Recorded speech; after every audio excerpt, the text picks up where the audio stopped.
Donc, on va commencer, mais avant d'entamer les conférences, je tiens à vous rappeler juste après cette séance de présentation, il va y avoir deux tables rondes, donc à 17h30.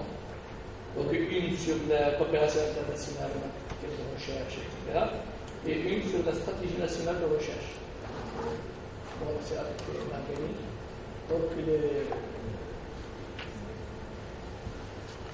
voilà, donc il faut qu'on gère un peu le temps de telle manière vers 17h20, donc on termine l'atelier. D'accord? Donc, au cours de cette session, nous avons principalement donc 5 présentations. Donc, la première contribution à l'étude de la philologie de l'Arganie ou celle du partiel clôturé, chez Achorchman. La deuxième, estimation de la biomasse des géologies d'Arganie dans le plateau de Haha. Comment je savais c'est par Mohamed, ou son représentant. L'étude de l'effet de l'excision racinaire sur la croissance et le développement des plantules d'Arganie, Arganie spinosa, Denise Nassi. C'est tout bien. Et une multiplication végétative utile pour l'amélioration, la valorisation et la conservation des ressources génétiques de l'Arganie face aux changements climatiques. Par rapport à c'est un peu difficile à faire le déjeuner. Et puis enfin, l'utilisation de mon champ protecteur en régénération assistée d'Arganie en plein champ. Donc, résultat du suivi sur 2 années d'un périmètre de régénération en climat aride. Alors, sans tarder, donc, je veux donner la parole à Achor Ahmed. Donc, vous avez à peu près 15 minutes. Donc, on va laisser à la fin les questions jusqu'à ce que toutes les conférences soient tenues. Merci, professeur Zila Abidine. Donc, honorable assistante, j'ai le plaisir de partager avec vous les fruits d'un travail de thèse qui a été mené à la faculté des sciences d'Agadir concernant la philologie de l'Arganie au sein d'une parcelle clôturée. Mon exposé va s'articuler entre 5 points principaux, à savoir une introduction et une problématique, les objectifs du travail, les matériels, les méthodes, les résultats et enfin une conclusion en perspective. Comme vous le savez, l'Arganie est une endémique marocaine occupant une superficie de 870 000 hectares environ. C'est un chiffre de 99. Il vit sur un climat de type méditerranéen, aride, semi-aride, et les précipitations sont de l'ordre de 100 à 400 mm. Les températures moyenne oscillent entre 22 degrés et 30 degrés Celsius. L'arbre arganique croît sur tous les types de sol, à part les sables mobiles. L'arbre et l'écosystème jouent des rôles écologiques et socio-économiques très importants, vu la relation qui lie la population à cet écosystème. C'est un écosystème particulier, d'ailleurs, le législateur marocain l'a doté d'une législation spéciale. Cependant, malgré cette importance et la richesse de l'écosystème arganique, les conditions climatiques ces dernières années sont de plus en plus défavorables. Il y a un impact négatif des différents facteurs anthropogènes et une urbanisation galopante. La législation aussi spéciale, notamment les droits des jouissances, sont très élargis. Ils sont, à notre avis, inadaptés à la protection de la biodiversité. De plus, la mise à fleur chez l'Arganie interagit beaucoup avec les conditions climatiques et la génétique des arbres. La production fruitière qui suit cette floraison et cette mise à fleur demeure aléatoire dans le temps et dans l'espace, ce qui cause des préjudices et des problèmes pour les coopératives et les sociétés de production de l'huile d'argan. Aussi, le cycle biologique et phénologique de l'espèce proposé par M. Mhirit en 1998 mérite d'être revu suite aux observations faites dans le cadre de notre thèse. Enfin, la conception des vergers d'arganiculture ou vergers à graines ou arboreta reste très difficile en absence de connaissances plus précises sur le matériel végétal. Pour ceci, nous avons tracé à notre étude un objectif, notamment la contribution à l'étude de la philologie de l'Arganie en suivant 2 voies. La première voie, c'est le suivi de tout ce qui tombe de l'arbre, c'est-à-dire le suivi de la chute physiologique et de ses naissances, c'est-à-dire la chute des feuilles mûres. Et dans un deuxième lieu, nous avons fait une étude de la dynamique de floraison et de fructification sur les rameaux jaunes non lignifiés. Les photos montrent le dispositif expérimental réalisé au niveau d'un site protégé.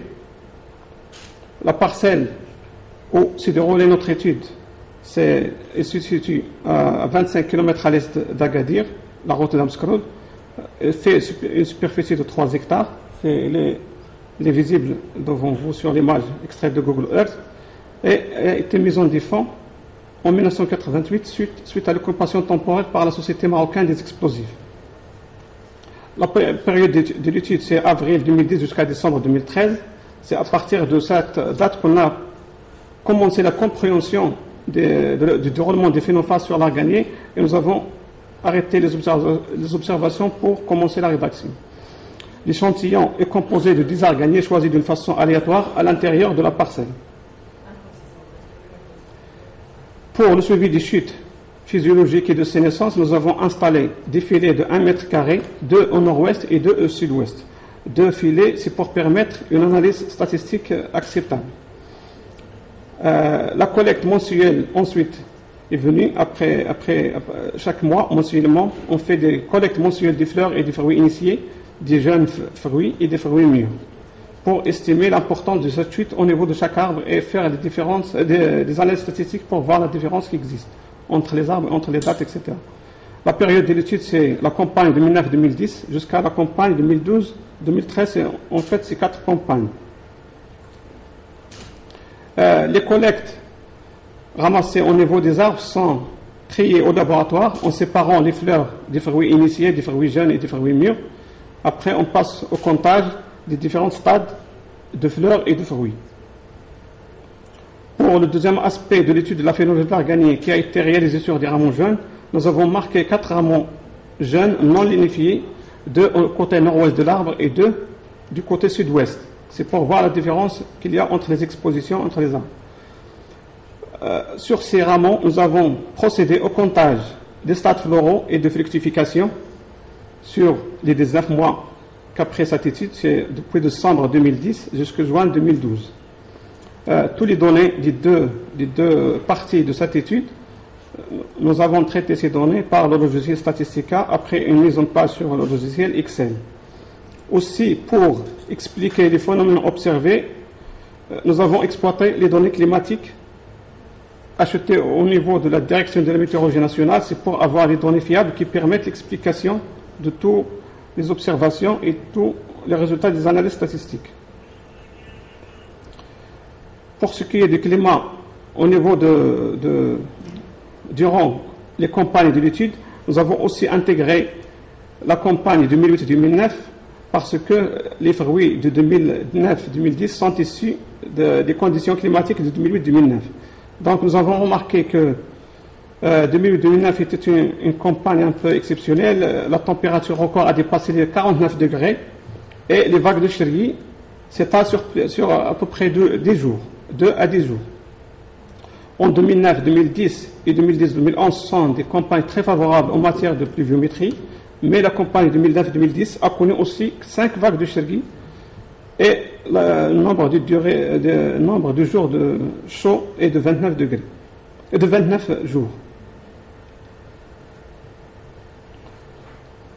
En ce qui concerne les résultats des chutes des fleurs, nous avons remarqué que les différences sont très hautement significatives pour les 3 facteurs, seulement pour l'exposition en 2011, qui n'est pas exprimée vu les conditions climatiques qui sont favorables, donc l'effet exposition n'a pas été trouvé. Pour ce qui est le fait d'arbre, c'est-à-dire la différence entre les arts gagnés, nous avons noté un effet génotype très marqué entre les différents arbres.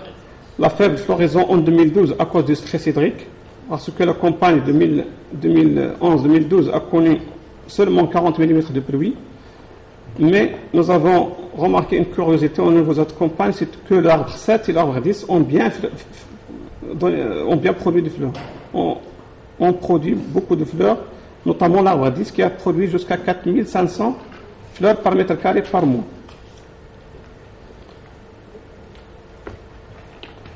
Pour ce qui est de l'effet date, nous remarquons que la chute maximale des fleurs au niveau des arts gagnés étudiés s'opère généralement en mai. Mais En 2011, la chute maximale a été enregistrée pendant le mois de mars. Vu les conditions favorables de cette année, une pluviométrie qui s'est échelonnée sur toute la campagne. Pour ce qui est de l'effet exposition, toujours on remarque l'effet d'exposition, sauf en 2011, qui constitue une année très favorable, donc l'effet exposition n'est pas exprimé. Pour ce qui est de la chute des fruits non mûrs, parce que c'est très important de quantifier cet aspect de chute, parce que ça engendre des pertes au niveau de la production chez l'organisme. La chute des fruits mûrs, les différences vont du hautement significatif au très hautement significatif pour le facteur arbre, c'est-à-dire il y a une grande différence entre les arbres. L'effet date ne s'est pas exprimé en 2010-2011. Pratiquement, on a à peu près les mêmes moyennes de chute par arbre en 2010-2011. Le facteur exposition, la différence est non significative sur les trois campagnes. C'est-à-dire pour la chute des fruits non mûrs, le facteur d'exposition ne s'est pas exprimé. Pour ce qui est de la chute des fruits non mûrs, effet arbre, on a remarqué une grande différence entre les campagnes et entre les arbres, comme le montre le tableau. L'arbre numéro 8 et l'arbre numéro 6 manifestent cette chute de fruits non mûrs chaque campagne. Pour ce qui est de la chute des fruits non mûrs, les fruits non mûrs, les désarganies, effet date, la chute est causée souvent par les chocs climatiques parce qu'on a aussi tenu compte des vagues de chaleur, des températures ainsi que des vents violents. En 2011, il y avait, en novembre 2012, il y avait un vent violent de 23 mètres par seconde qui a engendré la chute des fruits non mûrs. Pour ce qui est de chute des fruits mûrs, les différences sont très hautement significatives pour les facteurs datés arbres, comme le montre le tableau. Le facteur exposition varie du non significatif en 2010-2011 jusqu'à très hautement significatif en 2009-2010. Pour ce qui est de l'effet arbre en matière de chute des fruits mûrs, nous remarquons toujours que l'arganier A10 et A3 présentent des moyennes supérieures. Par contre, l'arbre 7 paraît pratiquement improductif durant les 4 campagnes, malgré les précipitations reçues en 2011 et 2010. Pour ce qui est de l'effet date, c'est très important pour savoir le moment où on peut ramasser les fruits d'arganier sur les arganies. En 2009, 2010 et 2011, la chute maximale a été enregistrée en juin, alors qu'en 2011-2012, la chute maximale est enregistrée au mois de janvier 2012. C'est très important parce que, d'après la population, c'est rare qu'on a ce cas de figure. Pour ce qui est de chute des fruits mûrs au niveau des désarganies, effet exposition, nous avons remarqué que toujours l'effet exposition s'exprime, mais en 2010-2011, il y avait des précipitations et des conditions favorables. Les vagues de chaleur qui ne sont pas très observées, donc l'effet exposition ne s'est pas exprimé en 2010-2011. En conclusion, l'étude des chutes physiologiques et de sénescence et l'arganier montre un effet marqué du génotype, la date et souvent l'exposition. On remarque un rôle déterminant des conditions climatiques, notamment les vagues de chaleur, les précipitations et les vents maximaux. Globalement, la chute des fruits mûrs est observée en juin, exception faite en 2011-2012, où nous avons observé les premières chutes au mois de décembre 2011, janvier 2012. Pour la deuxième partie de mon exposé, qui consiste à l'étude de la dynamique de floraison et de fructification sur rameaux jeunes, les variables observées sont la densité des stades de boutons floraux, la densité des fleurs à différents stades, le pourcentage des boutons floraux sur les rameaux, pourcentage des fleurs à différents stades, le pourcentage des fruits initiés, pourcentage par rapport à tous les stades qui existent sur le rameau, pourcentage des fruits jeunes, pourcentage des fruits mûrs. Ce tableau résume les principaux résultats obtenus quant à l'étude de la dynamique sur rameaux jeunes. On remarque généralement qu'il y a une différence très hautement significative entre les facteurs date, ce qui est normal parce que la floraison est printanière. L'effet exposition va du non significatif à très hautement significatif. Et le non significatif pour le pourcentage des boutons floraux. Ces photos montrent le déroulement des différentes phases phénologiques sur un rameau échantillonné. Depuis décembre 2010, on a remarqué les premiers boutons floraux les premiers fruits ont été récoltés en décembre 2011. Ça fait à peu près 13 mois pour arriver à une maturation des fruits. Et en juillet 2012, il y a une chute totale, ou presque totale, des feuilles de ce rameau. Donc, en deuxième conclusion pour ce deuxième aspect, nous remarquons des différences significatives souvent pour les trois facteurs. Nous soulignons la floraison printanière chez l'arganier, contrairement à ce qui a été signalé dans certaines études, où les gens signalent qu'il y avait une floraison automnale. Mais d'après les observations sur la parcelle protégée de la Société marocaine des explosifs, la floraison est principalement printanière. Elle s'étale depuis le mois de mars jusqu'au mois de mai. Ce que nous avons remarqué, qu'il y a une croissance continue des fruits en été en cas de persistance des feuilles. Ce résultat ne coïncide pas avec le cycle phénologique proposé par Mhirit en 1998, où il a signalé qu'il y a un arrêt de croissance il n'a pas précisé s'il y a persistance ou bien chute des feuilles. Mais ce que nous avons remarqué, c'est qu'il y a cette croissance qui continue. Si l'arbre fonctionne bien, la croissance des fruits continue et il y a possibilité de le récolter vers la fin de l'année, en décembre ou bien janvier. En conclusion générale, nous notons l'existence d'une très grande diversité entre les arganiers au cours d'une même campagne et entre les différentes campagnes, suite à différences de génétique et des conditions climatiques. L'effet du génotype est déterminant dans la floraison et la fructification chez l'arganier, étant donné qu'on a les mêmes arbres qui gardent les mêmes performances sur les quatre campagnes. Les conditions climatiques influencent le degré de la mise à fleur, d'initiation et de persistance des fruits chez l'arganier. Sur ce, je vous remercie pour votre attention.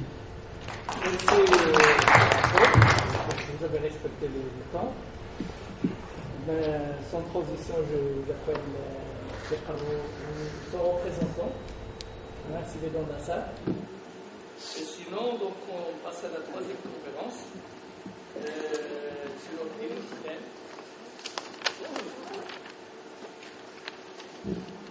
Allez-y. Merci, cher professeur. Donc, le travail que j'ai le plaisir de vous présenter s'intitule « Utilisation des manchons protecteurs en régénération assistée d'arganier en plein champ, résultat du suivi sur 2 ans d'un périmètre de régénération en climat aride ». Donc, le plan sera bien sûr classique avec une introduction, les objectifs, matériel et méthode, résultats et discussion, et enfin donc conclusion. Donc, comme introduction, et puisque l'importance de l'arganier et de l'argannerie a été suscitée à plusieurs reprises durant toute la journée, d'autant plus que c'est chose acquise, donc surtout pour les experts que vous êtes. Donc, j'ai dû supprimer. Ah oui. Donc, j'ai dû supprimer les slides relatifs à ce point, donc concerne les généralités, pour me limiter à ce qui concerne le travail proprement dit. Donc je me limite à dire que l'arganier est une essence emblématique du sud-ouest marocain. Donc l'arganier est une essence emblématique du sud-ouest marocain et il connaît une tendance actuellement qui est généralement donc régressive, et cet arbre est confronté donc à un rétrécissement de son aire de répartition ainsi qu'à une perte de sa densité. Donc, bien sûr, les aléas climatiques qui sont couplés aux menaces anthropozoogènes, ils entraînent la fragilisation et la dégradation de ces écosystèmes forestiers naturels. Il faut donc, c'est-à-dire recourir à inverser la tendance par la mise en place de périmètres de régénération. C'est la tâche à laquelle s'est attelé le Haut Commissariat aux eaux et forêts et à la lutte contre la désertification depuis déjà plus d'une vingtaine d'années pour essayer d'inverser cette tendance régressive. Néanmoins, donc, ces périmètres de régénération, souvent, ils n'ont pas atteint les objectifs escomptés et se sont soldés par des échecs plus ou moins importants en fonction de la zone.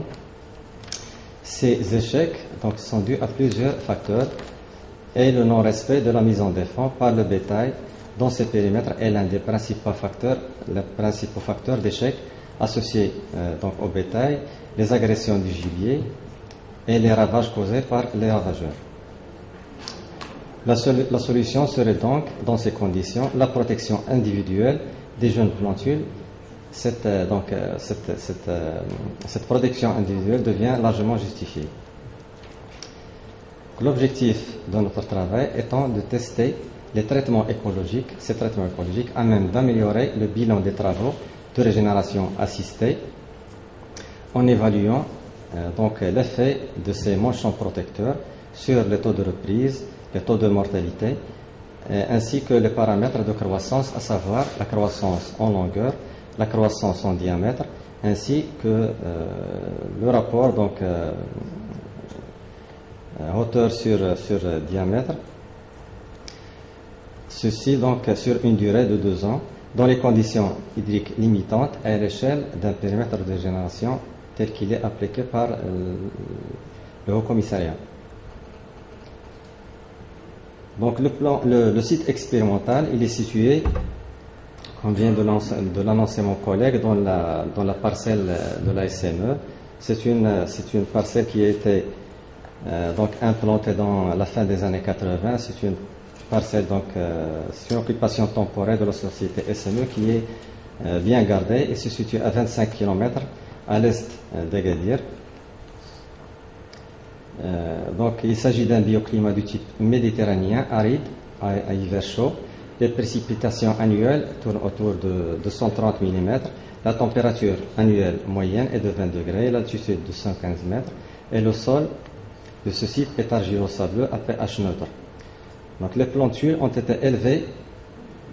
d'arganier ont été élevées dans la pépinière forestière d'Ouled Seyma, qui se situe à 15 km au sud-est du site expérimental, dans la pépinière d'Ouled Seyma, et les plants ont été mis en terre à l'âge de 11 mois. Donc le manchon protecteur utilisé est un tube aéré translucide en polypropylène à double paroi alvéolée. Donc en plus de témoins, 2 auteurs de tubes ont été testés, à savoir les tubes de 120 cm et les tubes de 150 cm.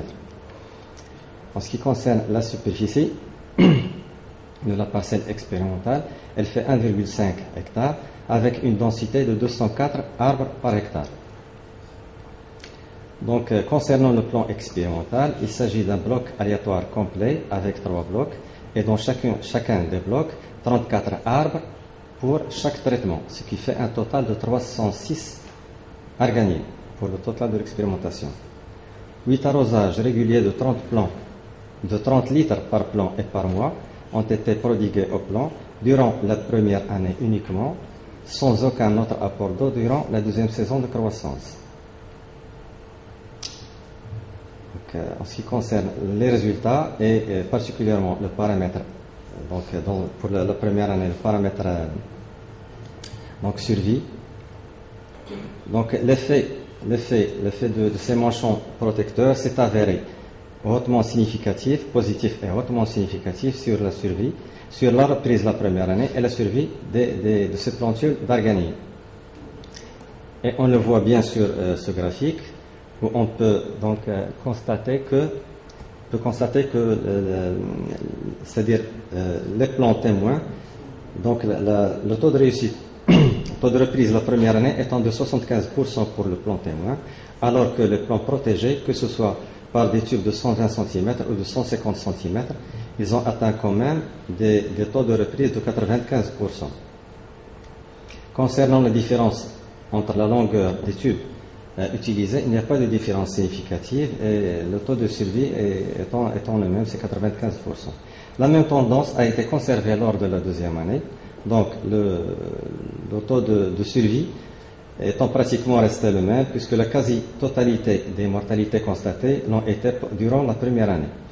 Et on voit que ce taux s'est stabilisé durant la deuxième année pour les plants protégés à pratiquement la même valeur, à savoir donc 95% pour les deux longueurs de tube, et à pratiquement 74% pour les témoins. Donc on a gardé 20 points de différence aussi bien pour la première année que durant la deuxième année. Donc, des résultats similaires ont été obtenus pour plusieurs auteurs qui ont travaillé sur différentes essences forestières et dans différents climats. Donc, l'utilisation de ces manchons protecteurs a bien sûr est arrivée à avoir cet effet positif grâce à la protection physique contre les animaux, mais aussi par la création d'un microclimat favorable en réduisant l'intensité de la lumière et la transpiration des plantes au cours de l'été. Et là, ce sont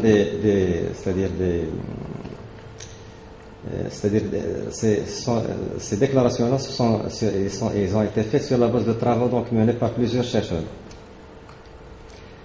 Donc, concernant le paramètre croissance en hauteur, il y a eu un effet positif des manchons protecteurs sur la croissance des plantules d'arganier.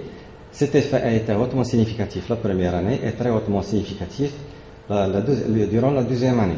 On peut voir ça nettement sur le graphique.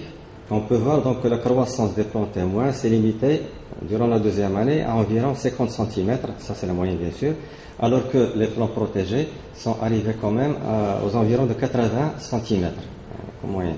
On peut là aussi voir qu'il n'y a pas d'effet significatif, c'est-à-dire pas de différence significative entre les plants, la moyenne des plants donc protégés par un tube de 120 et le tube de 150.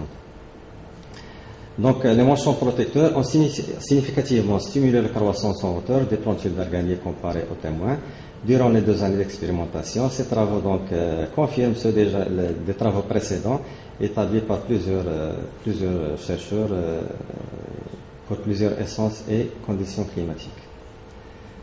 Donc, concernant le paramètre croissance au collet, donc on peut voir ça à travers le graphe et on voit que donc le témoin a le plus gros diamètre au collet durant bien sûr donc la première année, cependant sans différence significative entre ces traitements et le témoin.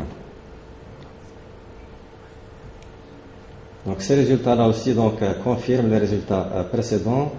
Donc c'est un effet classique de ces manchons protecteurs qui ont été trouvés par plusieurs chercheurs et sur plusieurs essences forestières.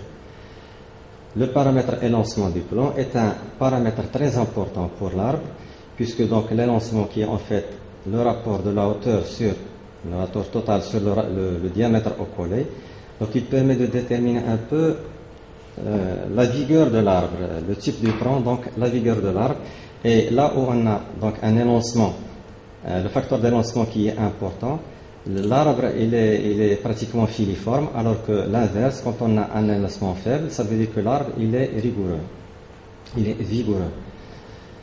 Donc on a en effet donc un effet très hautement significatif des manchons protecteurs sur ce paramètre durant donc la première année, et on voit bien que donc la différence elle est quand même donc conséquente, 56, 72 contre 72, 47, donc les environs de 50 par rapport à 70 pour les plantules protégées.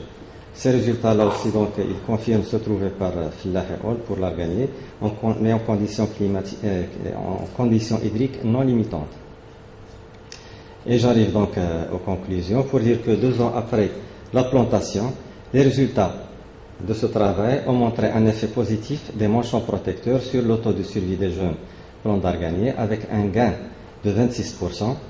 Le taux de survie des jeunes plantules d'arganier reste le paramètre le plus décisif pour la réussite ou l'échec d'un périmètre de régénération. Ainsi, l'utilisation des manchons protecteurs a permis un taux de réussite de 14% au bout de 2 ans, résultat qui peut être considéré comme exceptionnel vu les conditions climatiques du sud-ouest marocain qui sont caractérisées par des précipitations faibles, irrégulières et des températures extrêmes en été. La croissance en hauteur a été stimulée avec un gain de 28% la première année et 64% après 2 ans. Ce résultat est d'une importance capitale vu qu'il pourrait réduire la durée de mise en défense des périmètres et ainsi diminuer un peu la réticence des riverains à ces projets de régénération d'arganier. Donc, élaboré initialement pour protéger le plant contre les troupeaux et les animaux sauvages, Cette technique simple de manchon protecteur a montré qu'ils pouvaient améliorer potentiellement leur prise et la croissance des plantules d'arganier dans les conditions climatiques rigoureuses qui prévalent dans la région. Donc, avant d'achever ma communication, je voudrais quand même remercier la direction provinciale d'Agadir pour la mise à disposition du terrain ainsi que les travaux. Je remercie également les gens de la CRF pour avoir élaboré le protocole expérimental. Je remercie bien sûr aussi la société Tubex pour avoir mis à notre disposition gracieusement les manchons protecteurs. Je remercie aussi bien sûr la faculté des sciences à travers le laboratoire de biotechnologie LBVRN, donc laboratoire de biotechnologie de valorisation des ressources naturelles. Et merci.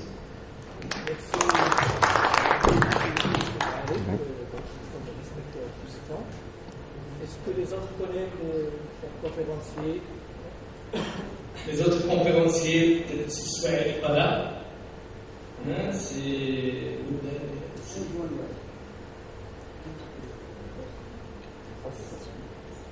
donc l'absence des autres conférenciers, donc si vous avez des questions à poser aux deux orateurs. J'ai suivi la fin d'exposer des histoires avec intérêt. Et je voudrais juste vous poser une question, comment les manchons peuvent améliorer la survie?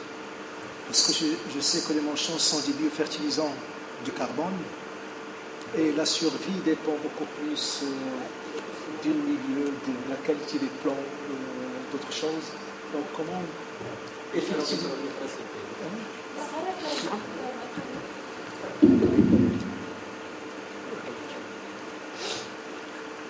Comment expliquez-vous l'effet positif des manchons sur la survie?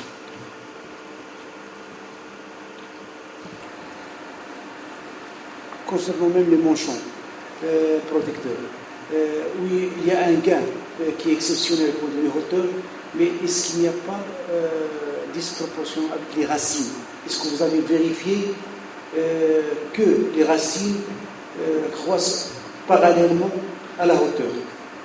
Ou parce qu'il y a un risque, si on favorise la hauteur, peut-être après un certain temps, elle va s'écrouler. Même des vents qui ne sont même pas violents, ils peuvent s'écrouler. On a fait des définitions.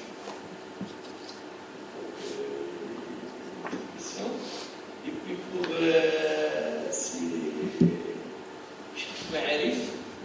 je vais lier ma question à celle de Haji.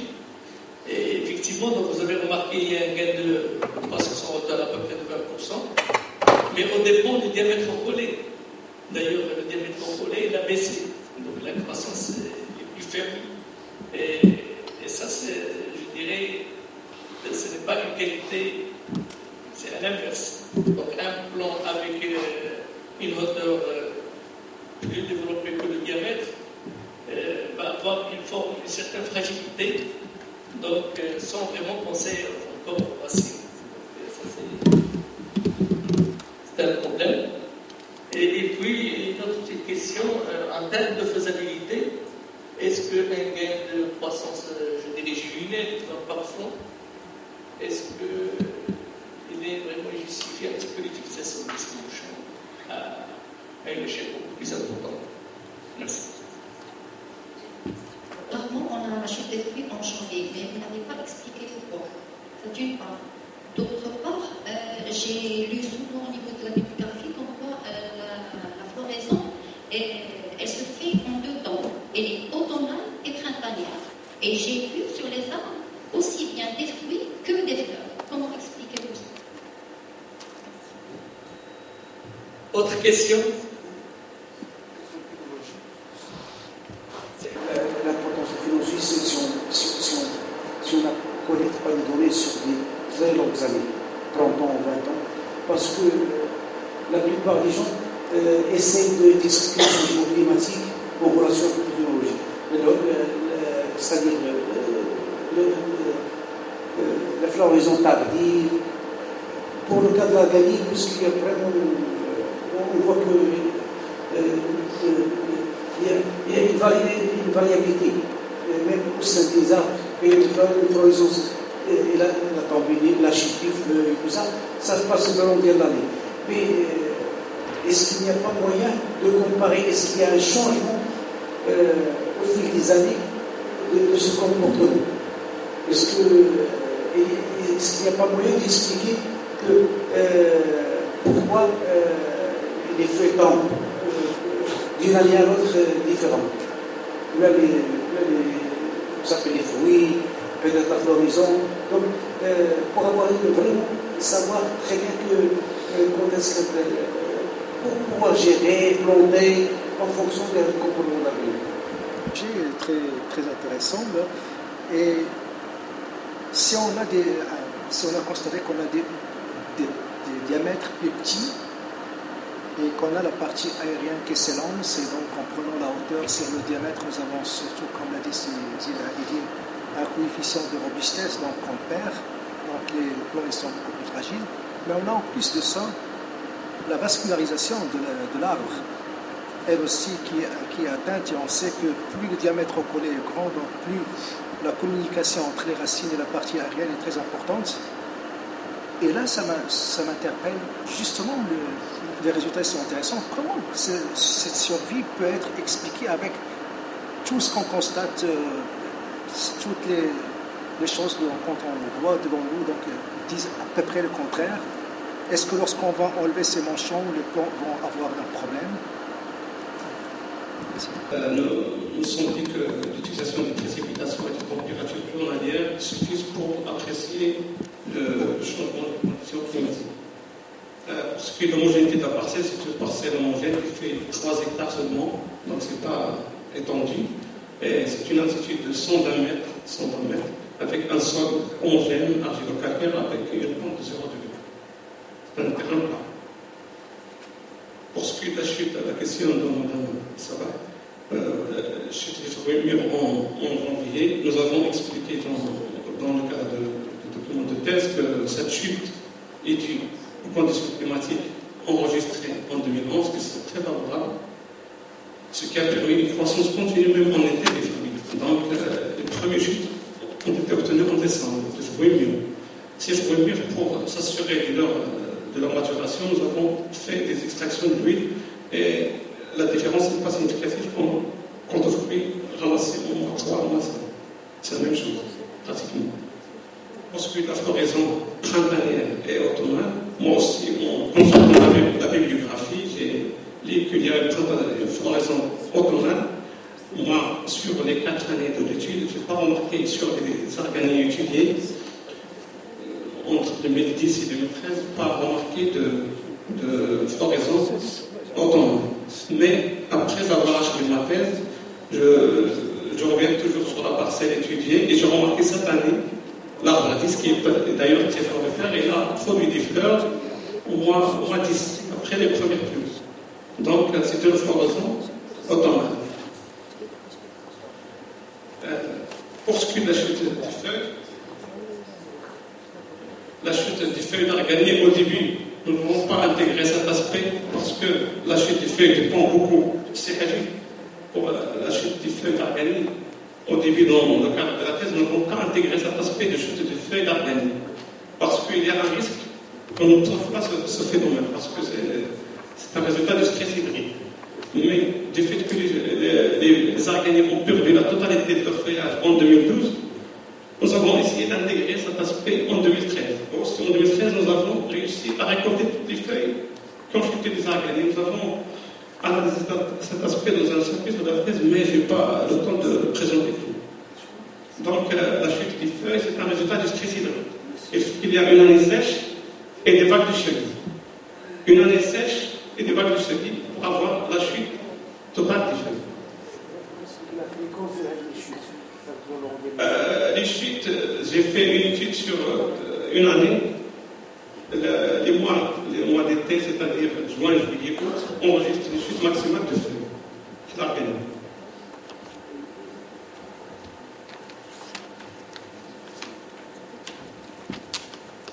Merci. Pour répondre un peu à la question aussi relative dans la relation entre réussite. Moi, je crois que c'est évident. Il s'agit, comme je l'expliquais tout à l'heure, donc c'est un effet tout d'abord physique. Le fait que le tube soit en place, donc il empêche notamment les rongeurs, etc., et les accidents, parce que dans un périmètre de régénération, d'une manière générale, l'irrigation se fait par des engins, donc de gros engins, et parfois on trouve beaucoup d'accidents dus aux roues bien utilement, etc. Donc ça c'est une chose qui arrive assez souvent malheureusement. Et justement, donc, quand il y a un manchon protecteur avec le piquet, donc ça permet quand même, premièrement, de voir le plan, parce que le plan, il ressemble tellement, il est petit, donc on ne le voit pas très bien, on peut accidentellement, soit donc marcher dessus, soit donc passer dessus par des roues, etc. Et le manchon, donc, quand on met un manchon, il devient visible, et bien sûr, donc, on l'évite. Ça, premièrement, donc, c'est une protection physique, et d'autre part, donc il y a c'est-à-dire la création d'un microclimat, comme ça a été démontré par plusieurs études. Le microclimat à l'intérieur, donc le plan qui vit à l'intérieur d'un tube, il a un microclimat qui est favorable à son développement, notamment par la réduction de l'évapotranspiration, mais aussi donc la réduction de la température, ça a été démontré par plusieurs études. Donc cela, bien sûr, donc, je crois que la relation est très nette entre cela et la réussite. Donc un plan qui se développe bien, et là, il y a beaucoup de chances de réussir qu'un plan, bien sûr, qui se trouve dans des conditions défavorables. Et donc, pour répondre à ces hajib, pour tout ce qui concerne les racines, je ne l'ai pas dit dans l'exposé, mais il s'agit là d'une expérimentation qui est toujours en cours. Et malheureusement, quand une expérimentation sur le terrain est toujours en cours, on ne peut pas, c'est-à-dire étudier la racine, c'est impossible. Je ne peux pas donc sacrifier des individus, puisque le plan expérimental il a été donc bien établi au départ, et c'est pas en quelque sorte ça n'a pas été donc souligné comme étant un objectif principal d'étude racinaire. D'autant plus que les plans sont là, on peut les suivre d'une année à l'autre, et tant qu'ils se développent bien, qu'ils sont là, qu'ils sont toujours vivants, je dirais à la limite que c'est pas très, bien sûr c'est important, mais il me suffit donc de savoir que le plan il survit toujours, parce que le principal problème que l'administration doit surmonter à l'intérieur de ce périmètre de régénération, c'est pas vraiment tellement d'avoir des arbres, c'est pas de l'agriculture, donc c'est pas d'avoir des arbres qui sont bien développés, beaucoup plus que la survie. La survie, c'est le paramètre le plus important, parce que comme la survie est, c'est-à-dire bien la reprise est inférieure à 60%, on déclare donc ce périmètre comme étant une échec. Donc, dans un premier temps, ce qui nous importe beaucoup, c'est beaucoup plus la survie. Bien sûr, les plans vigoureux savent de soi, mais je crois que si un plan n'a pas, si un plan va gagner, il n'a pas un bon développement racinaire, surtout que j'ai dit la deuxième année, il n'a reçu aucun arrosage. Donc, il s'est limité donc, aux précipitations. Et je crois que si il n'avait pas c'est-à-dire un système racinaire bien développé, je crois qu'il serait noir dans la deuxième année. Au contraire, c'est durant la première année que les mortalités les plus importantes ont été observées. Et je reviens à la question du professeur Cézanne Hamidi concernant le diamètre buccolaire. Oui, c'est vrai, donc il a eu la pose des manches protecteurs a eu un effet négatif sur la moyenne des plantures. Cependant, cet effet n'est pas significativement différent du témoin, je l'ai signalé. Mais je dirais que c'est vrai, c'est un effet significatif, c'est un effet important, un négatif important, mais quoi qu'il n'est pas significatif. Alors que d'autres études ont trouvé que la pose, c'est-à-dire la mise en place de manchons protecteurs, avait des effets significatifs sur la croissance cocolée. Mais je dirais que le facteur le plus important, ce n'est ni la hauteur toute seule, ni le diamètre tout seul, c'est plutôt le rapport entre la hauteur et le diamètre, c'est le facteur d'élancement justement, c'est le rapport H sur T, c'est cela le plus important. Et dans ce cas, ce facteur d'élancement, il a été impacté négativement et significativement par rapport au témoin. Et on a obtenu donc des plans qui avaient un facteur plus faible, significativement plus faible que le témoin. Là, c'est un peu grave, mais d'après les normes, selon bibliographie, il y a des normes, malheureusement je n'ai pas noté dans mon exposé, mais je crois qu'il y a un chiffre de 70, si le H sur D dépasse 70, là il y a un problème. Et nous avons vu peut-être qu'ils sont dans les limites, 70, 75, donc il n'a pas beaucoup dépassé cette norme-là.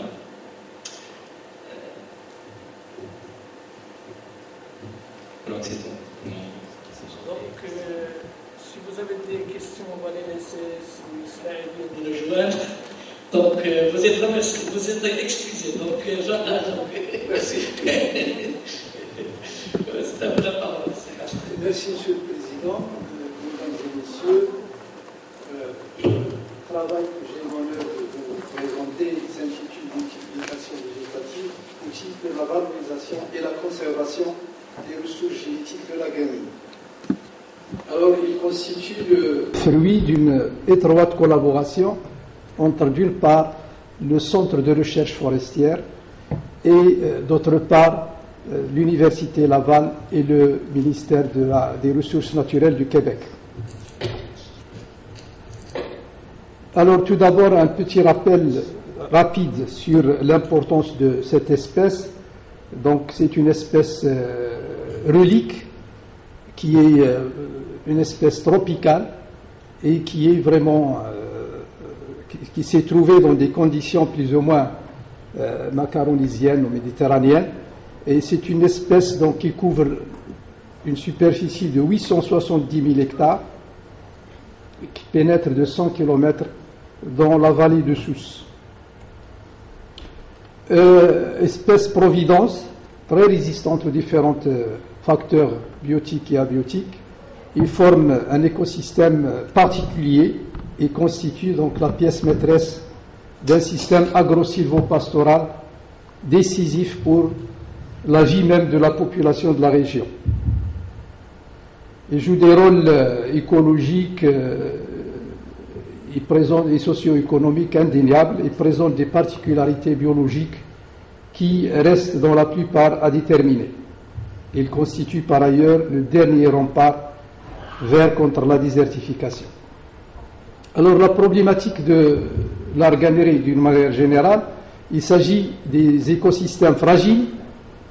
En plus de la fragilité des écosystèmes, ils subissent des dégradations et des dépérissements d'origine complexe.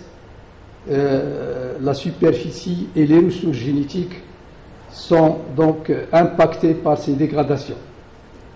De plus, la régénération naturelle est pratiquement absente dans la majeure partie de l'aire naturelle de l'espèce. Les plantations sont caractérisées généralement de faibles taux de survie et il existe un grand écart entre la production réelle et la production potentielle, que ce soit en termes de bois de feu, en termes de biomasse foliaire, en termes de graines ou d'huile d'argan. Donc il y a un écart entre ce qu'on peut produire et ce qu'on est en train de produire réellement dans les conditions actuelles. De plus, les modalités de gestion, d'aménagement et de sylviculture ont jusqu'à présent très peu considéré la diversité génétique de cette espèce face au changement climatique. Alors, la pression démographique, la surexploitation, la déforestation, tous ces facteurs se conjuguent dernièrement au réchauffement climatique pour faire peser de graves menaces sur cette espèce et sur ces écosystèmes. Alors, à titre d'exemple, la situation en 1900, donc on voit que l'arganeraie était très dense, donc la couleur verte. En 2007, il y a eu perte pratiquement de 40% en termes de superficie, mais surtout en termes de dédensification des peuplements. En 2050, on estime à 45% la perte ou la dégradation des écosystèmes actuels. Alors tout ça a fait que les pouvoirs publics ont les dernières décennies ont pris conscience donc de cette problématique, de cette menace, et ont élaboré des programmes d'action pour renverser la vapeur et infléchir donc cette situation. Alors, ces efforts se sont traduits en général par des plantations et par donc des efforts de régénération. Et depuis 2005, on a une cadence d'environ 2000 hectares par an de reboisement répartis donc sur toute l'aire de répartition de cette espèce. Malheureusement, comme je l'ai déjà dit, ces plantations sont caractérisées par des faibles taux de réussite, 30 à 40% au niveau de Souera, Agadir, Chouka, etc., et 40 à 75% Tisdit.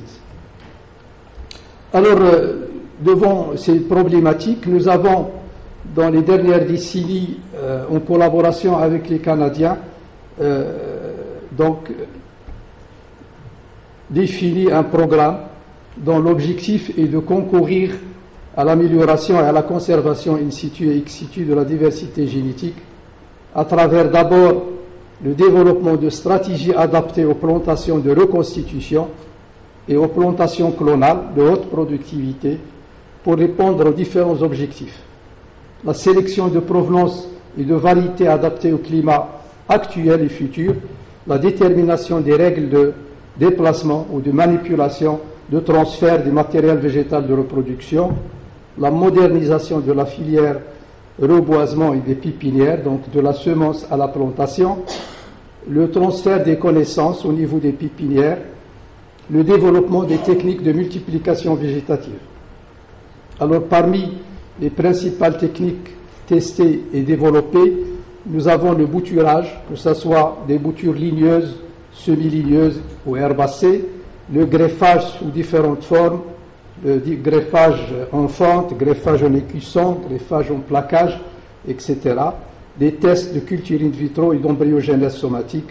Toutes ces techniques devraient en principe être intégrées à l'échelle opérationnelle et à moyen terme dans la stratégie de développement de l'organisme. Alors, les principaux facteurs étudiés sont la variabilité clonale, l'état physiologique du pied mère, la localisation du prélèvement, la date de bouturage, les traitements hormonaux, l'ambiance de bouturage, etc. Alors vous avez là quelques photos illustratives. Donc nous avons utilisé aussi bien des boutures prélevées sur des arbres relativement âgés et aussi sur des rejets de souches. 3 types de boutures ont été testées, les boutures ligneuses, les boutures semi-ligneuses, les boutures herbacées. Tout ce matériel a été traité donc par différentes concentrations d'AIB pour donc définir et mettre au point la technique optimale. La mise en terre des différents types de boutures, différents types de ministères ou de conteneurs. Et nous avons abouti à des tests, enfin à des résultats optimaux plutôt. Et tous ces boutures racinées sont donc acclimatées au fur et à mesure de façon à sortir sur le terrain. En parallèle et en complémentarité, nos amis canadiens et surtout Sil Mohamedi, qui s'excuse d'ailleurs de ne pas être parmi nous pour des raisons professionnelles. Donc Sil Mohamedi est vraiment le meneur de notre équipe. Et au niveau de Québec, donc il a utilisé des pieds-mères jeunes issus de semis. Et en général, donc, le matériel juvénile présente des taux d'enracinement très importants. Et donc on a des résultats satisfaisants à partir du matériel juvénile. Quelques essais également de greffage ont été utilisés avec succès.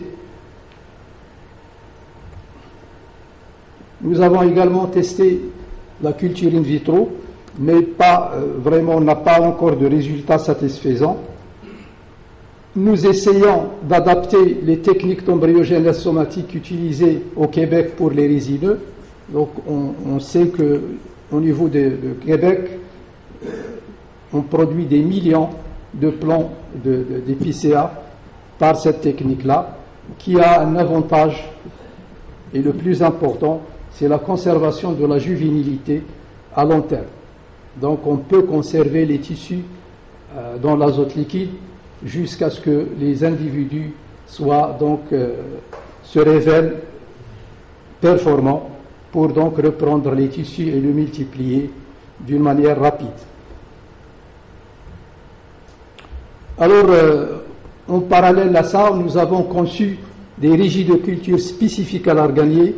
Donc, nous avons développé des régies pour l'optimisation de l'irrigation, l'optimisation des propriétés physico-chimiques des substrats. Nous avons développé des techniques de préconditionnement. Donc, les plants sont soumis au stress hydrique pour les adapter à la sécheresse sur le terrain.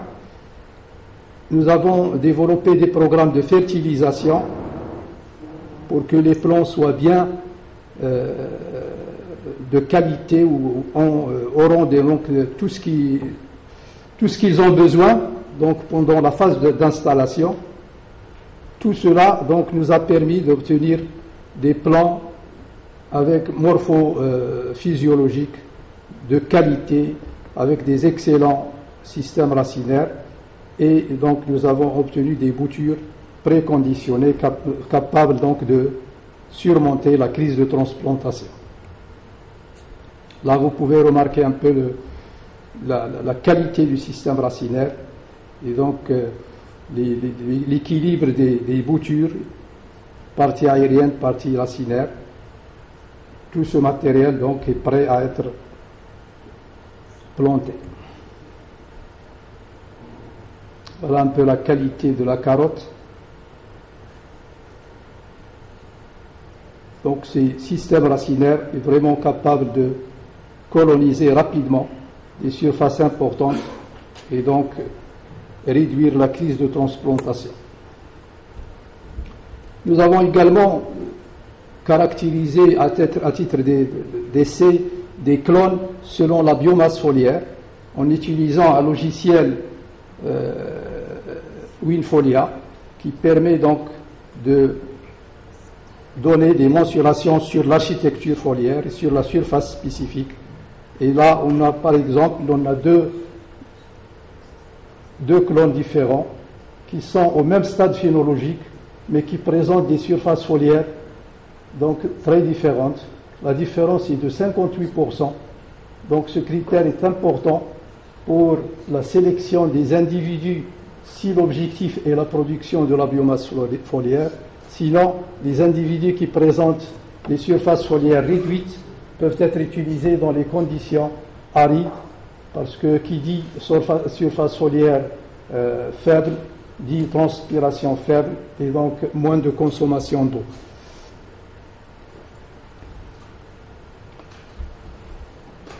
Nous avons également adapté certaines techniques à l'arganier, notamment l'utilisation des rayons X pour donc déterminer la viabilité des grains et un logiciel WinSeed qui permet donc des mensurations sur l'architecture et sur les dimensions des graines et de classer donc certains clones ou certaines provenances selon donc les dimensions des graines. Donc ça permet aussi d'être utilisé comme un critère de sélection des clones avant leur multiplication. Alors plus la variabilité des semences est importante, plus la germination n'est pas synchronisée et la croissance n'est pas homogène en pépinière, ce qui pose des problèmes lors de donc la gestion de la pépinière, l'irrigation, fertilisation, etc. C'est pourquoi il est conseillé d'utiliser donc des graines de même dimension de façon à avoir des plants de plus ou moins de même dimension et ce qui permet donc d'utiliser les mêmes conditions, les mêmes dosages de fertilisants et d'irrigation. Alors tous ces résultats ont été capitalisés dans un guide qu'on a appelé guide pratique de multiplication végétative des espèces forestières et agroforestières.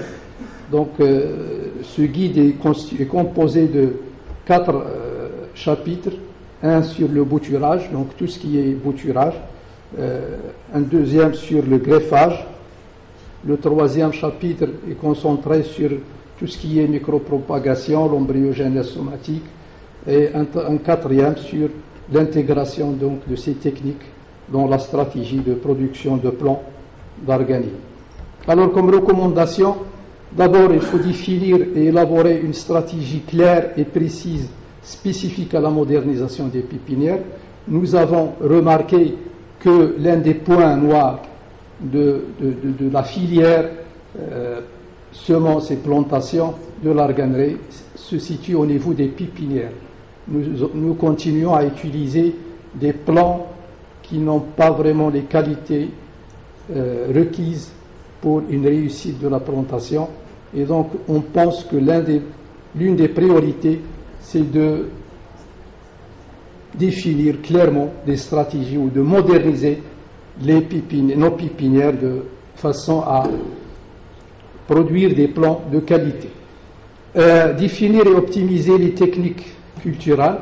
Donc, en parallèle à la modernisation des pépinières, il faut mettre au point des protocoles donc, de production des plants de la semence jusqu'à la plantation. Nous avons également remarqué qu'il y a plusieurs intervenants et qu'en général, il n'y a pas de coordination. Il est temps donc de coordonner tous les intervenants dans la filière. Je ne parle pas de toute la filière, je parle de la filière semence-plantation.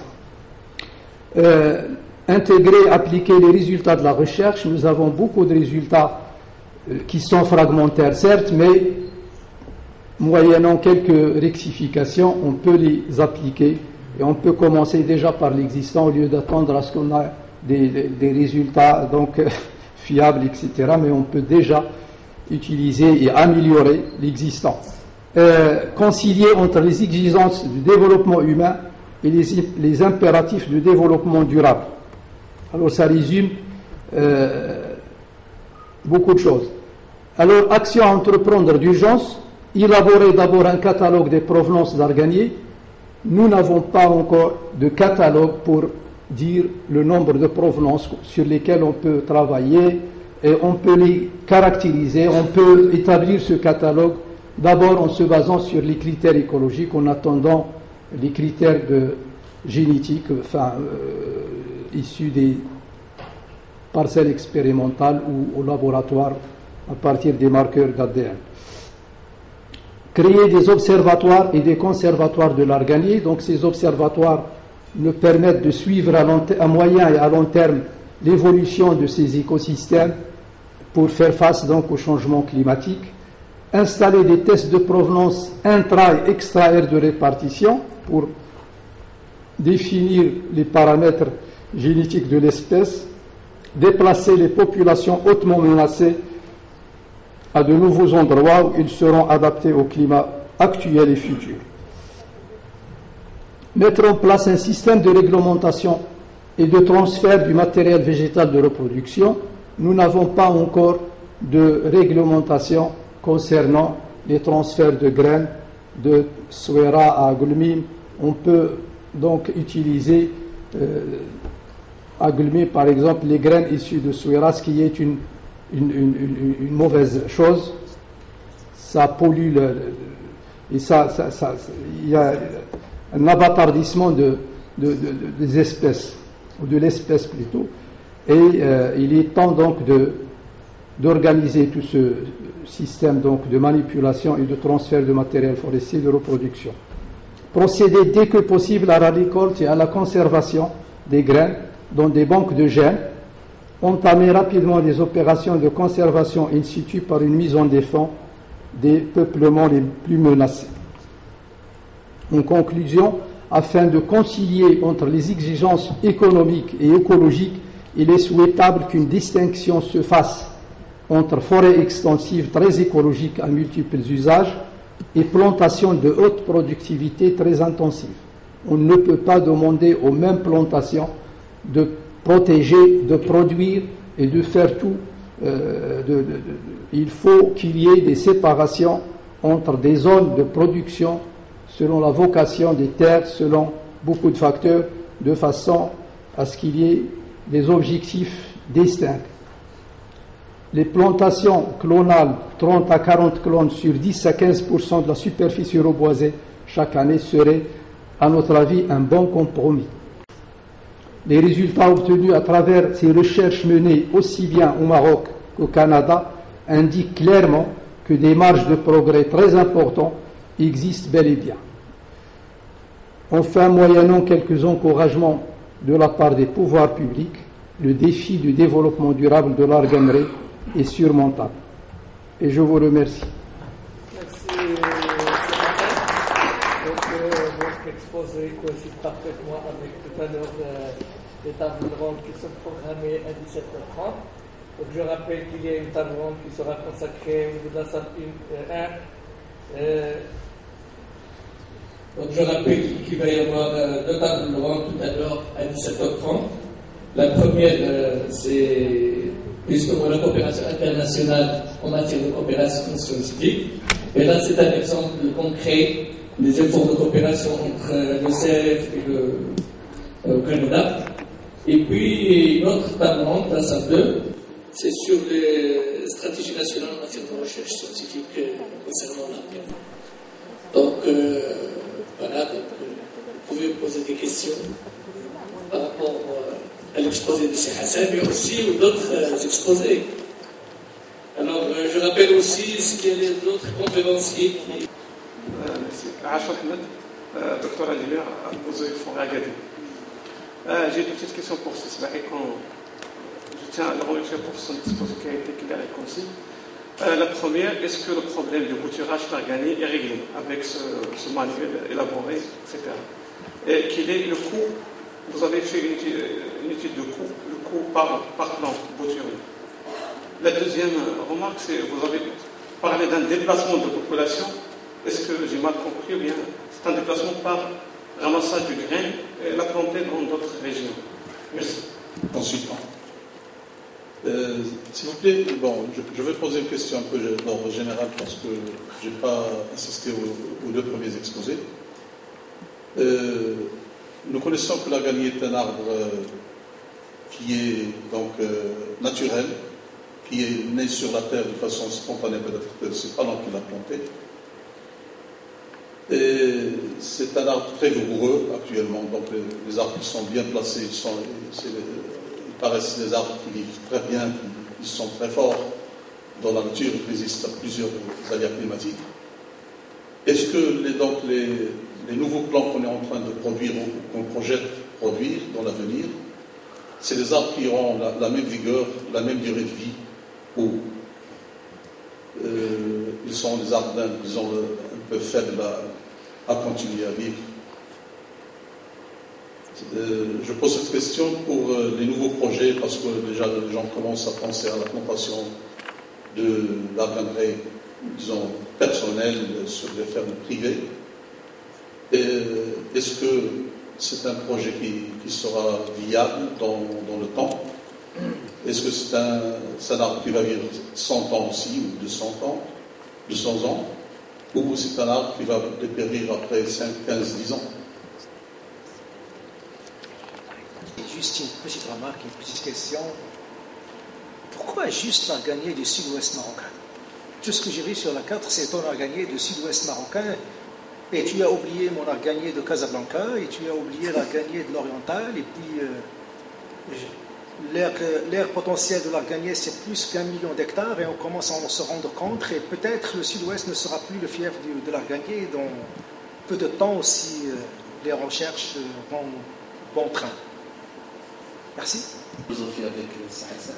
Un petit peu, d'ailleurs, je le remercie infiniment de son exposé. J'ai beaucoup de confiance pour nos amis donc, chercheurs canadiens. J'ai beaucoup d'estime pour l'équipe de Simandi. Donc, hier, j'ai entendu plusieurs exposés sur cette thématique d'amplification surtout, multiplication par micropropagation, greffage, multiplication in vivo. Et Sismaïl a donné un certain nombre de taxes traitées dans ce qu'il vient de publier. Mais par rapport à la micropropagation, le problème pour l'instant, pour l'INRA, c'est le taux d'enracinement qui ne dépasse pas 10%. La deuxième, Le greffage, tout le monde parle de la réussite du greffage, mais on parle de résultats concrets. J'ai assisté à un exposé à la salle 2. Il y a un certain chercheur qui dit qu'il travaille sur 2 arbres. Il dit que le greffage ne pose aucun problème. Et d'ailleurs, il y en a du fait que la micropropagation ne donne rien, le greffage, les résultats un peu hasardeux, ils sont en train de mettre au point une technique de multiplication, ce qu'ils ont appelé multiplication in vivo. Au lieu d'utiliser la génose et d'utiliser un substrat inerte, et le milieu de culture apporté in vitro, il l'apporte in vivo, et d'après les résultats, d'après ce qu'il a dit. Donc, c'est pour lui, si on mesure, on se base sur le pourcentage d'enracinement, c'est la technique la plus fiable. C'est Hassan qui l'a proposé, il recommande le clonage. Il y a 30 à 40 clones. Mais mon questionnement, il y a le souci, c'est au niveau de la qualité du système racinaire. On a vu ma modeste expérience. On a remarqué que le clonage, en général, on a un système racinaire traçable. On étudie, travailler sur l'eucalyptus, c'est un arbre que tu peux abattre après 6, 8 à 10 ans. Mais par exemple, pour l'erguénie, pour le chimien, il y a un souci. Comment va se développer un système racinaire induit? La deuxième question, est-ce que ce système racinaire se développe suivant le modèle naturel du système racinaire erganique? Donc c'est un ensemble de questions dont il faut répondre, mais la difficulté, comment? C'est-à-dire, si on veut comparer, il faut étaler l'expérience sur plusieurs années. Mais ça marche. Voilà, ce n'est pas une question, mais c'est une sorte de philosophie à ce niveau. Vous avez dit comme quoi le bouturage à partir de rameaux juvéniles donne des résultats satisfaisants.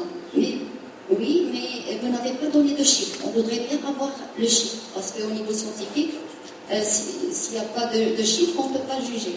Et troisième chose, et dernière, c'est concernant le traitement des plants au niveau de la pépinière. Vous avez dit la modernisation de certaines techniques, donc traitement au stress hydrique avant de faire sortir les plants au plein champ. Donc c'est un domaine sur lequel j'ai beaucoup travaillé en l'an 2000. Donc je ne comprends pas. De toute façon, c'est l'endurcissement. C'est une technique qui est connue depuis longtemps. Je ne comprends pas modernisation. Ok, donc j'ai terminé. Autre question? Ben, ce n'est pas d'autres questions, donc c'est Hassan. Alors je commencerai par la première question qui concerne un peu le coût du bouturage et donc les opportunités d'utilisation du bouturage pour les plantations courantes, etc. Donc juste pour dire que le bouturage n'est pas économiquement valable pour les plantations courantes. Le bouturage doit être réservé à un matériel végétal sélectionné pour des conditions très particulières de l'agriculture. On est en train de cibler des vergers d'organier avec le goutte à goutte, avec la fertilisation. On est en train de voir un peu l'organiculture, la culture intensive d'organique. Tout ce qui est forestier, plantation courante, etc., il est déconseillé d'utiliser le bouturage parce qu'on réduit la variabilité génétique et on réduit donc la capacité des plantations à résister aux conditions de long terme. Pour les conditions d'organoculture, c'est des cultures bien précises avec une réduction de la base génétique, c'est 2 variétés, 1 variété, 3 variétés, etc. Et donc, s'il y a un problème, on peut raser et on peut refaire la plantation. Par contre, quand on plante dans le domaine forestier, c'est des plantations à long terme et c'est des objectifs très différents des objectifs de la production fruitière. Donc, vous savez, les objectifs de protection, de parcours, de récolte de graines, etc. Donc, il y a beaucoup il faut qu'on fasse une différence entre les plantations écologiques courantes et les plantations intensives, vergers, préparation de sol avec tout ce qui est donc requis pour la conduite d'un verger de production fruitière. Deuxième question concernant le transfert ou la migration ou transférer des populations. On ne va pas transférer des arbres, mais on va récolter sur des plantations marginales qui posent des problèmes, qui sont menacés de disparition. On va les récolter sur ces plantations-là et ces peuplements-là. On va les planter dans des conditions qui assurent un peu leur pérennité et leur survie, en attendant de les rendre, si c'est possible, à leur écosystème d'origine. Troisième question concernant Silcré.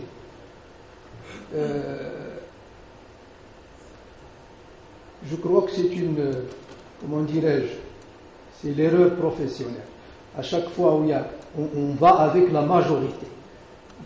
Le Largalier, depuis toujours, on parle de Largalier et c'est automatiquement Sousse, la vallée de Sousse, Souera, Goulville, Suisse, Goulville, pénétration 100 km. Donc, ces petites populations, bien sûr, il faut les prendre en considération dans les études écologiques, dans les sélections, dans la composition de l'huile d'argan, de leurs fruits, etc. Il faut les étudier, mais quand on raisonne majorité. C'est pourquoi on n'a pas signalé donc les populations de Bnisnessel, les populations de Ouadgro, etc. C'est pour leur... On raisonne population conséquente au niveau de cette région. Au niveau de Ouadgro ni de Bnisnessel, l'arganerie n'est pas aussi vital pour la population rurale, n'est pas aussi importante sur le plan socio-économique que cette population-là existante dans la vallée du Sousse. C'est pourquoi l'importance est méritée, si j'ose dire, par ces écosystèmes du sud-ouest marocain. D'autres questions? Est-ce que ça va aller jusqu'à des centaines d'années? Moi, je pense que les plantations, les vergers, on doit calquer le système oléiculture, verger de production de fruits. On ne peut pas raisonner sur des plantations de 100 ans, de 50 ans, parce que tout évolue, les variétés évoluent et la recherche évolue. Il y a toujours des innovations et il est raisonnable de planter pour des périodes de court à moyen terme et ne pas penser au long terme. On est en train de... Pour le moment, on nous a dit qu'il faut planter tout ce qui... Vraiment des populations sélectionnées au niveau de forêt, sans attendre les résultats de la recherche. Et je suis sûr que d'ici 5-10 ans, on va avoir des variétés performantes. Et donc on sera obligé de recourir à ces variétés parce qu'ils présentent des avantages et donc il vaut mieux perdre un peu d'argent et remplacer le verger que d'attendre donc avec des variétés tout venant qui ne sont pas vraiment fiables sur le plan rendement. Vitraux et tout ça ne sont pas encore applicables sur le terrain. Moi je dirais que le chercheur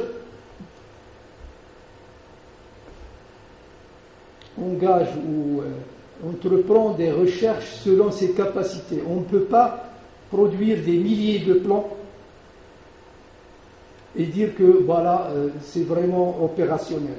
Donc c'est à l'entreprise, c'est au privé de prendre ces résultats qui ne sont pas à l'échelle opérationnelle et de les mettre et d'essayer en collaboration et en accompagnement avec le chercheur